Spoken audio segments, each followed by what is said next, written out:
Marseille a toujours été un espace d'accueil pour les exilés politiques. Ce mouvement s'accélère après la Première Guerre mondiale.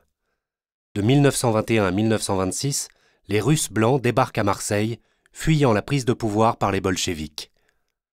Pour la plupart d'entre eux, la ville n'est qu'une étape sur la route de Paris, de la Côte d'Azur, du Pays basque ou d'autres pays européens.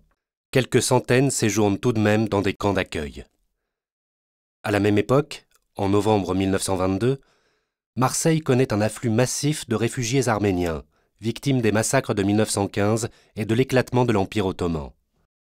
Leur arrivée suscite l'hostilité de la population et des autorités locales.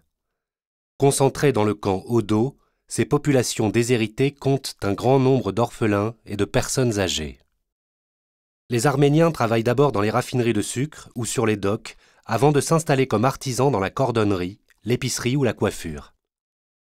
Sur les 60 000 Arméniens débarqués à Marseille, plus d'un tiers restent dans la région, peuplant peu à peu les espaces libres de la périphérie, où ils construisent de véritables quartiers arméniens, comme Saint-Antoine ou plus tardivement Beaumont. Sans papier jusqu'en 1948, ils s'intègrent grâce à une vie associative intense et à un solide esprit de solidarité. Dès les années 1920, de nombreuses associations sportives et culturelles voient le jour, notamment une chorale dont les nombreux concerts font découvrir aux Marseillais la culture arménienne. La communauté édifie également plusieurs églises et se montre active dans l'action politique et caritative.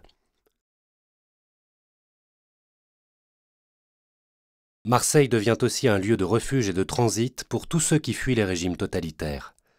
Le dernier flot est constitué d'Espagnols. Au début de la guerre civile espagnole en 1936, c'est en grande partie par le port de Marseille que passent les armes, mais aussi les volontaires à destination de l'Espagne républicaine. À la fin du conflit, les réfugiés républicains gagnent la frontière française et sont parqués dans des camps dont le plus connu est celui d'Argelès. Marseille accueille les invalides, mais ne connaît pas d'afflux massif de réfugiés espagnols.